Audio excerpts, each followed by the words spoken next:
আমরা অপারেশন করছিলাম হলো আপনার গত বছর অক্টোবরের দিকে।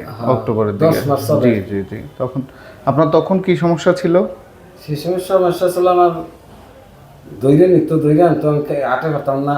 আচ্ছা, ঘুরে তো যাই হোক, আমরা আসলে ওনার অপারেশন করছিলাম গত বছর অক্টোবরের দিকে। ওনার আসলে তখন স্বাভাবিকভাবে উনি একটু বয়স্ক মানুষ, ওনার বয়স হলো 65। তো ওনার তখন অনেকগুলো সমস্যা ছিল। উনি ভাটাইগো ছিল, হাঁটতে পারতেন না, চলতে পারতেন না, এরকম একটা অবস্থায় আমাদের কাছে আসছিলেন। এবং ব্রেনের ওনার পিছনের দিকে টিউমার ছিল। ব্রেনের যে পিছনের অংশ, যেটাকে আমরা পোস্টেরিয়র ফোসা বলি, এখানে ওনার টিউমারটা ছিল। তবে উনি ভাগ্য ভালো যে আসলে ওনার টিউমারটা ভালো জাতের টিউমার ছিল এবং আমরা পুরোপুরি টিউমারটা নিয়ে আসছি।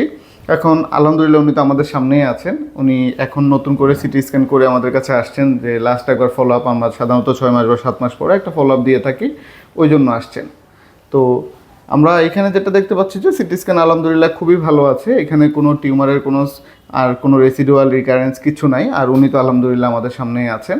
তো এরপরও বয়স্ক মানুষ, আমরা কিছু ওষুধপত্র দিয়ে দিব, উনি আল্লাহর মতো ওনার বাকি যে জীবনটা আছে উনি স্বাভাবিক যে জীবন যাপন করতো সেটাই করবেন ইনশাআল্লাহ। আসসালামু আলাইকুম।